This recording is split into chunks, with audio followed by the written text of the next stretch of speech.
So, good morning everyone. I welcome you all to 5 am current affairs super series में. सो आज 23 जनवरी है. Discuss करते हैं आज के जो इम्पोर्टेंट टॉपिक्स हैं. So this session is presented by me. My name is Saurabh Pandey. आप अनअकैडमी में मुझसे जुड़ सकते हैं. इंडिया के टॉप 80+ एजुकेटर्स से आप लाइव पढ़ सकते हैं. मेरे द्वारा करंट अफेयर का कोर्स लिया जाता है अनअकैडमी में. लास्ट 1.5 ईयर से हर महीने ये कोर्स लॉन्च होता है. अगर आप 2022-23 की तैयारी कर रहे हो तो आप मुझसे जुड़ सकते हैं करंट अफेयर्स के लिए हर महीने. अब नेक्स्ट कोर्स आपका फरवरी में होगा, इसी तरीके से मार्च में होगा. द हिंदू के अलावा दूसरे जितने सोर्सेस हैं वो आपके कवर होते हैं. इसके अलावा बहुत सारे आपके बैच कोर्सेज 25 तारीख से शुरू हो रहे हैं. यूपीएससी SC प्रीलिम्स के लिए 1 ईयर GS बैच कोर्स 22 के लिए आपके शुरू हो रहे हैं. एग्रीकल्चर का ऑप्शनल मेरे द्वारा लिया जा रहा है. आइकॉनिक सब्सक्रिप्शन है आपका जिसमें आपको पर्सनल कोच असाइन होंगे. 2 इयर्स बैच कोर्स 2023 के बच्चे जो तैयारी कर रहे हैं NCERT के बैच कोर्सेज. तो करना क्या, इतने सारे कोर्सेज हैं सर. सिर्फ आपको अनअकैडमी का सब्सक्रिप्शन लेना 1 ईयर 2 इयर्स का. इसमें आपको क्या मिलेगा, मेरे कोर्सेज पूरे 1 साल 2 साल के लिए, सारे बैच कोर्सेज जो आप देख रहे हो, इंडिविजुअल कोर्सेज, सारे टेस्ट सीरीज़. अगर आप आइकॉनिक लेते हैं तो आपको मेंटर असाइन होगा. ऑप्शनल और GS का कंबाइंड लेना है क्योंकि दोनों चीज़ें आपको पढ़नी होती है, जनरल स्टडीज़ और optional. Use the code SPLive. जैसे ही इस कोड का इस्तेमाल करोगे जो अमाउंट है that amount will reduce by 10%. शुरू करते हैं. पहला जो आज का टॉपिक है, the topic is related with albedo. कई बार आपने पढ़ा भी होगा और इस पर भी लगातार कुछ ना कुछ आर्टिकल्स आते हैं. अभी physics.org के अंदर एक रिसर्च भी आपकी पब्लिश हुई थी. Enrichment of light absorbing impurities is in snow might accelerate snow melt in southern Altai mountains. जो अल्ताई माउंटेन्स हैं उन अल्ताई माउंटेन्स में जो स्नो प्रेजेंट है और उस स्नो में जो इम्प्योरिटीज़ लगातार बढ़ रही हैं उस वजह से जो मेल्टिंग है वो मेल्टिंग इंक्रीज़ हो सकती है स्नो की. सो एल्बिडो के बारे में अगर देखा जाए तो क्या है albedo? Non dimensional unitless quantity that indicate how well a surface reflect a solar energy. आपका स्नो है, स्नो के ऊपर जब भी लाइट पड़ती है तो वो हमेशा आपकी क्या है, रिफ्लेक्ट करेगी. अगर इस स्नो के अंदर ब्लैक कार्बन है या कोई भी इम्प्योरिटीज़ आ जाती है तो यही लाइट एब्जॉर्व होना शुरू हो जाती है. क्योंकि जब लाइट रिफ्लेक्ट होगी, लाइट एब्जॉर्व नहीं होगी तो हीट इंक्रीज़ नहीं होगी और मेल्टिंग स्नो की नहीं होगी. लेकिन इसका अपोजिट अगर होता है, जैसे लाइट एब्जॉर्व होना शुरू हो जाती है तो हीट इंक्रीज़ होगी, उसकी मेल्टिंग शुरू होगी और उस वजह से जो स्नो है उसकी मेल्टिंग भी आपकी स्टार्ट हो सकती है. It varies between 1 and 10 refers to the whiteness of a surface with 1 meaning black and 10 meaning white. तो ये जो स्टेटमेंट है ये आपका गलत है. एल्बिडो की अगर आप वैल्यू की बात करोगे तो ये वेरी करता है ज़रूर से, ये वैली करता है 0 से 1. यहाँ पे जो वाइटनेस ऑफ द सरफेस है, वाइटनेस ऑफ द सरफेस 0 है with 0 meaning black and 1 meaning white. तो ये जो वाइटनेस ऑफ द सरफेस 0 से 1 की वैल्यू होती है. 0 का मतलब ब्लैक और 1 का मीनिंग आपका वाइट होता है. तो ये आपको ध्यान में रखना है. It generally applies to visible light although it may involve some of the infrared region of the electromagnetic spectrum. ये भी इंपॉर्टेंट है. तो जो इलेक्ट्रोमैग्नेटिक स्पेक्ट्रम है उसमें अगर आप देखते हो तो इलेक्ट्रोमैग्नेटिक स्पेक्ट्रम के अंदर एक तो विजिबल लाइट और इंफ्रारेड, एक कुछ लेवल तक इंफ्रारेड, ये दो जो पार्ट हैं इलेक्ट्रोमैग्नेटिक स्पेक्ट्रम के, उनमें एल्बिडो देखने को मिलता है. मतलब दे कैन बी रिफ्लेक्टेड. तो आंसर आपका क्या होगा? Answer is 1 and 3. तो ये आपकी न्यूज़ भी physics.org में अभी हाल ही में पब्लिश हुई थी. नेक्स्ट है, consider the following statements about Risa. Recently news में थी. A customary hand woven cloth used by Manipur's indigenous tribal community. It is used as a hand gear, stole, female upper cloth, or presented to honor a distinguished recipient. The cloth is even used as a makeshift baby carrier on the mother's back. तो कपड़े के रूप में ये होता है. और यहाँ पे त्रिपुरा, ये जो स्टेटमेंट है इम्पॉर्टेंट है.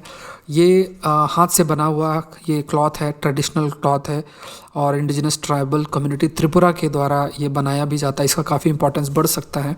इसको रीज़ा कहा जाता है, आप याद रखो.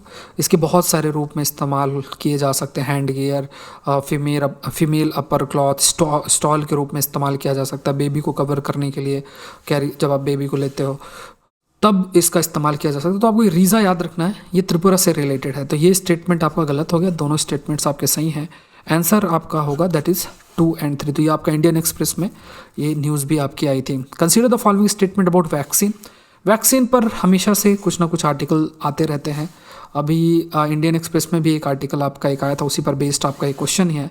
तो it is a substance that resemble the disease causing agent called pathogen that trains the bodies immune system and create a memory.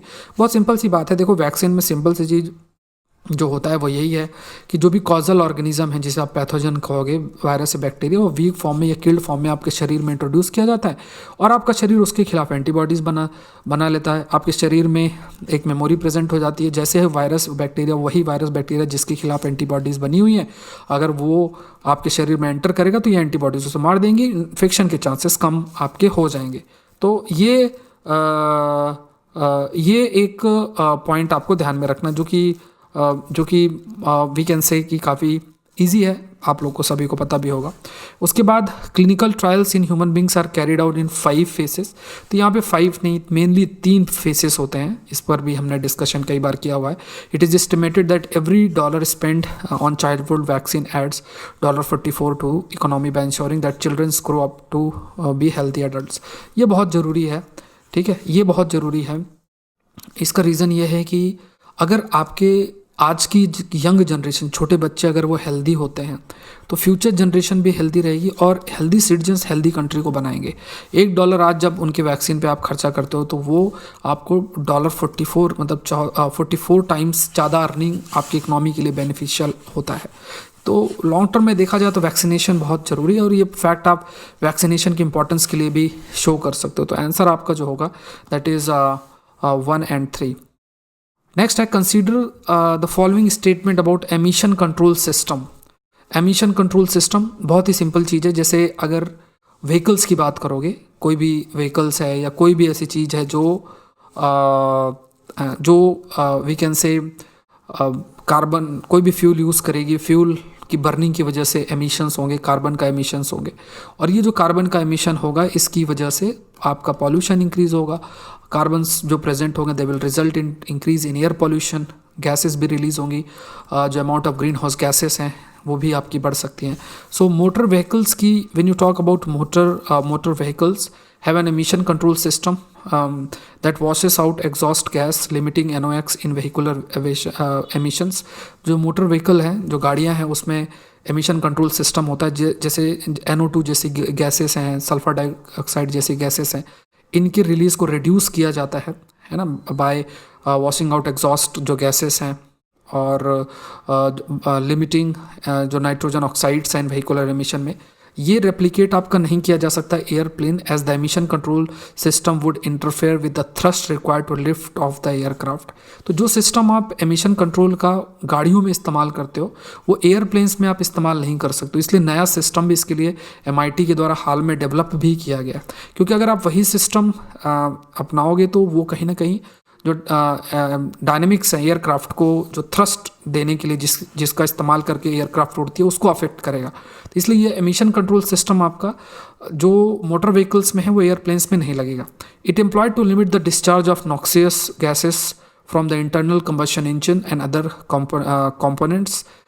Mainly ये जो एमिशन कंट्रोल सिस्टम हम अपनाते हैं, it employed to limit the discharge, जो NO2 gases हैं जो release होती हैं इंटरनल कंबशन इंजन और दूसरे जो कंपोनेंट्स हैं उनकी वजह से जो गैसेस रिलीज़ होती हैं, उसको भी लिमिट करने में ये सिस्टम आपका इस्तेमाल किया जाता है। तो जो आंसर है आपके तीनों ही स्टेटमेंट, इससे अगर आप देखोगे तो तीनों ही जो स्टेटमेंट है, all the 3 statements are correct. ये आपका आर्टिकल भी पब्लिश हुआ है, MIT के द्वारा डेवलप भी किया गया। Consider the following statement about Sari Chu recently in news.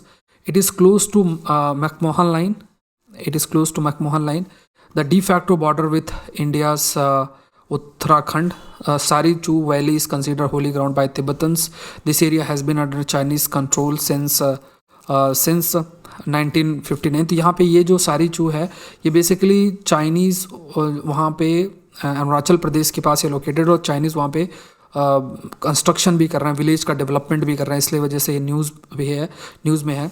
और ये अरुणाचल प्रदेश की जो मैकमोहन लाइन है इसको चाइनीज़ नहीं मानते हैं, उनका मानना है कि जब शिमला कॉन्फ्रेंस हुई थी उसमें जो एग्रीमेंट साइन किया गया तो ब्रिटिश इंडिया और तिब्बत के बीच में था, और वो तिब्बत को सोवरेन देश नहीं मानते हैं क्योंकि तिब्बत को बाद में चाइना ने ही कैप्चर कर लिया। तो सारी चू पर कब्जा 1959 से चाइना के द्वारा किया हुआ है, ठीक है, चाइना के द्वारा ही मतलब उस पर कंट्रोल आपका चाइना का है, और ये अरुणाचल प्रदेश के पास ही लोकेटेड है। तो ये स्टेटमेंट आपका सही है। यहाँ पे ये लिखा है ये Arunachal Pradesh, it is not Uttarakhand, ठीक है, this is Arunachal Pradesh. It is close to McMahon line the de facto borders with India Arunachal Pradesh. Tsari Chu valley is consider holy ground by the Tibetans. ये सारी चू वैली जो है इसे होली ग्राउंड के रूप में माना जाता है बाय तिब्बतन्स। उस काफ़ी उनका रिलीजियस फेथ भी इसमें। तो ये थोड़ा प्रीलिम्स स्पेसिफिक है क्योंकि भी आज पेपर में भी आपका भी आज के पेपर में भी देखा जाए तो मतलब कई सारे पेपर आज के पेपर में भी ये पब्लिश होगा, और कल के पेपर में भी अगर आप देखोगे तो वहाँ भी आपको मिला था जो हमने डिस्कस भी किया था। सेक्सुअल कैनिबलिज्म एक टॉपिक है और ये भी काफ़ी न्यूज़ में है। द हिंदू में ये भी आपका साइंस एंड टेक में साइंस एंड टेक कैटेगरी में पब्लिश हुआ। संडे को एक साथ ही आर्टिकल्स आ जाते हैं। Consider the following statement about sexual cannibalism. It is when the female of a species consume the male during और आफ्टर द मेटिंग। मेटिंग के बाद जो फीमेल है वो मेल पार्टनर को मार देती है ड्यूरिंग और after the mating. It is known among spider scorpions में देखने को मिलता है।